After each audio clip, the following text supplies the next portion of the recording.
Anti-Israel protesters take over Columbia University. Can we say Insurrection 25.0? So I'm not going to read you any of the headlines that are out there. Not going to read any articles. Just going to put in my 2 cents. I'm just a humble YouTuber out here. But sometimes you've got to call a spade a spade. Welcome back to the channel, Culture Confederacy. Here it's Tuesday. And thank you again for watching, subscribing, being a part of this thing called the Culture Confederacy.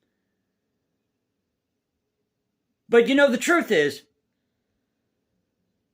these people on campus, these departments, administrations of these campuses, whatever you want to call it, trying to get the words out, one take video,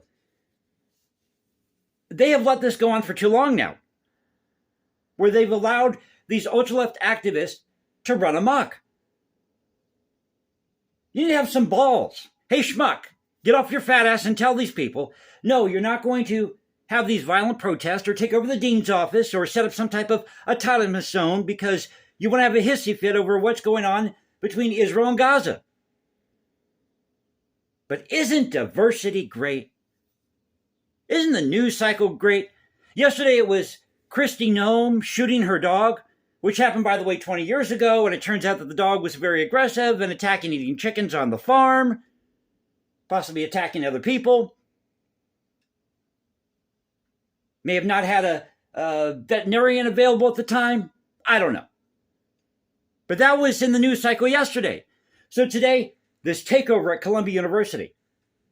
But this has been going on for a long time now, and these people haven't done a damn thing about it. But we need to give them room to loot and riot, you see, because they're oppressed. Oppressed my ass.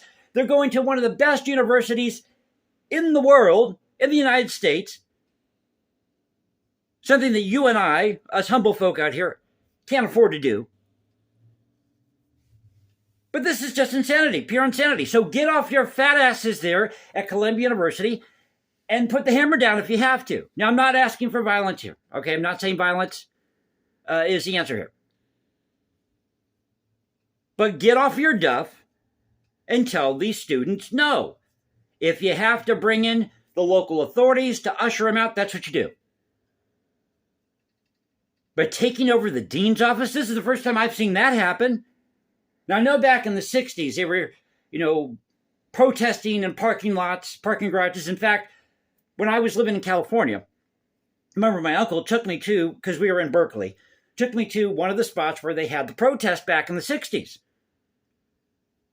He said, this is the very spot where they were protesting. And it's surreal because a lot of times the location is a lot smaller in person. And it's usually a very small group of people that are just causing problems for everybody else.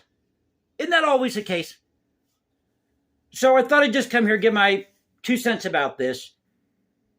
But these college administrators need to get off their fat asses and tell these people no. No more autonomous zones. None of these outrageous protests. No, you're not going to take over the dean's office. You want to peacefully protest with a permit? Fine.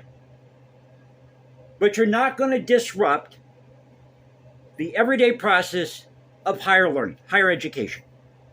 Because that's not fair to any other students that are out there who aren't protesting, who are going to school trying to pursue a degree to advance their career. But as I've said before, and I'll say it again, this really has nothing to do with Israel or Gaza. Nothing to do with Columbia University. This is all about 2024, the 2024 election. That's exactly what this is about. We saw it in 2020, we saw it in 2016, and we're seeing it now in April, early May of 2024. Hope you enjoyed the video. If you did, you know what to do. You can follow me on Instagram, #JasonComposes, because I write music in my spare time, or follow me at X, Culture Confederacy, at CultureConfed1 on X. This is the Culture Confederacy saying, peace out, stay safe, everybody. God bless this thing called the United States. And you know how we do it here. This is where the past crashes with the present. I'll catch you next time, and y'all have a great Tuesday.